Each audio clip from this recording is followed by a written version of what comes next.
Belajar terbiasa bisa membaca doa sebelum belajar. Yang akan dipimpin oleh Eka Bella. Siapa yang mulai? Siap, berat. Berdoa mulai.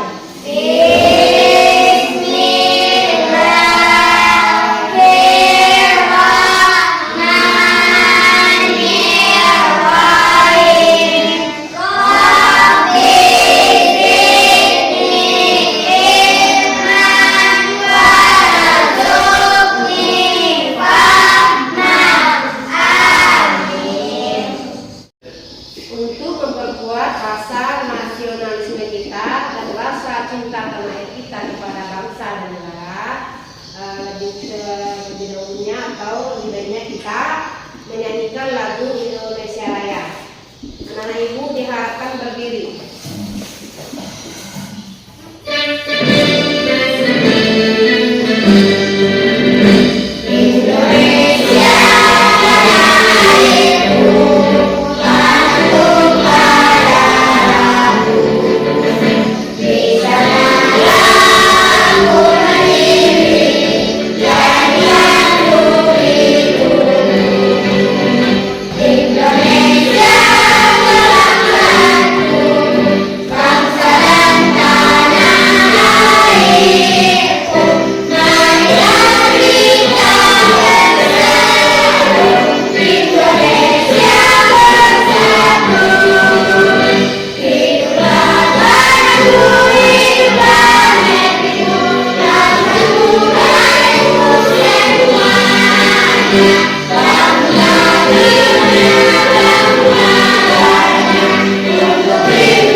Yang pertama, peserta didik dapat mengenali dan mengidentifikasi sampah dan jenis sampah yang ditemui di lingkungan sekolah.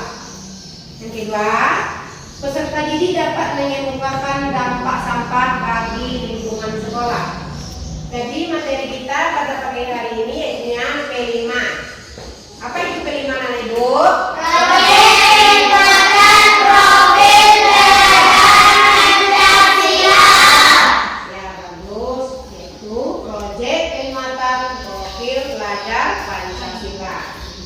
Sedangkan tema kita pada pagi hari ini yaitu gaya hidup berkelanjutan dengan topik pengelolaan sampah di lingkungan sekolah. Kenapa ibu mengambil topik pengelolaan sampah di lingkungan sekolah? Karena setelah diperhatikan banyak sampah di sekeliling lingkungan kita ini, seperti sampah botol minuman ya, sampah bekas. Selanjutnya apa lagi? Plastik. Apa lagi contohnya? Sisa makanan ya, berupa kulit pisang. Anak-anak itu siapa yang tahu apa itu sampah? Menurut kalian? Ada yang tahu? Sampah itu adalah sisa makanan yang telah kita makan. Adapun pengertian sampah yaitunya sampah adalah buangan yang dihasilkan dari suatu proses produksi baik domestik, rumah tangga maupun industri. Dalam Undang-Undang Nomor 18 Tahun 2008 tentang pengelolaan sampah disebut bahwa sampah adalah sisa kegiatan sehari-hari manusia atau proses alam yang berbentuk padat atau semi padat berupa zat organik atau anorganik, bersifat dapat terurai atau tidak dapat terurai. yang dianggap sudah tidak berguna lagi dan dibuang ke lingkungan. Jadi itulah pengertian sampah.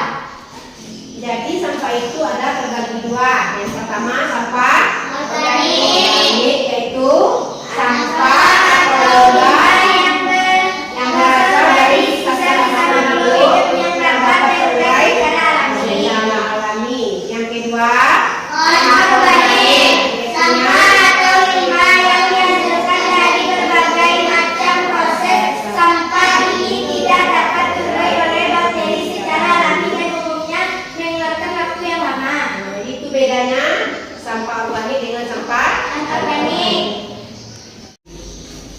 Menurut kalian, apa dampaknya apabila ada sampah di lingkungan sekolah kita? Kotor. Nah, bagus. Lingkungan kita akan menjadi Kotor. Yang kedua, Bisa menjadi penyakit. akan menyebabkan penyakit. Jadi, dampaknya yang pertama menjadi kotor, yang kedua menyebabkan penyakit. Coba kalian perhatikan gambar yang ada di papan tulis. Biasanya sampah mana yang paling sering kalian temukan di lingkungan sekolah kita? Proses sampah.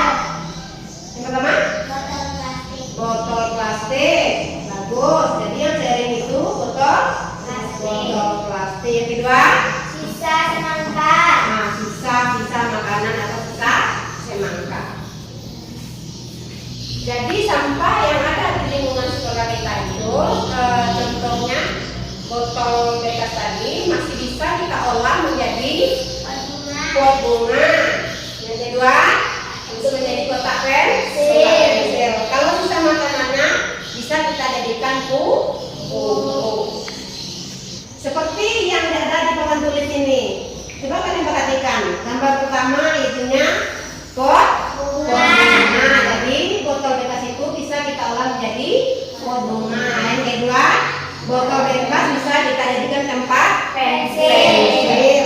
Jadi tugas kalian untuk besok, kalian pilih sampah botol bekas di sekeliling sekolah kita dan kita sama-sama akan mengolahnya menjadi pot bunga. Assalamualaikum warahmatullahi wabarakatuh. Kami dari SDN 19 Talang Tantaidi melakukan P5 mulai tanggal 16 Januari sampai 21 Januari 2005 dengan gaya hidup berkelanjutan dengan topik pengelolaan di sampah di sekitar kita. Pada tanggal 16 Januari 2025 kami dikenalkan dengan jenis sampah berikut dokumentasi.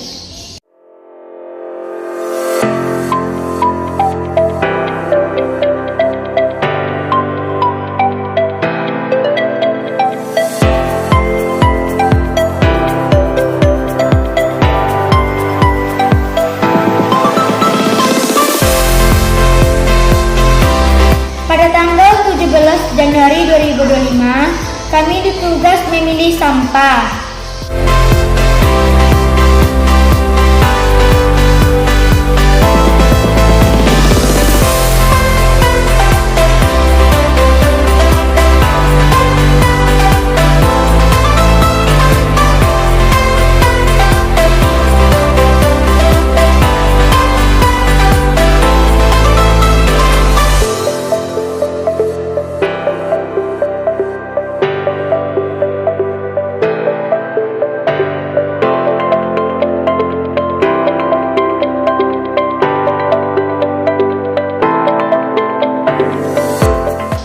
Pada tanggal 18 Januari 2025, kami membuat karya berupa pot bunga dari botol bekas dan menanam tanaman.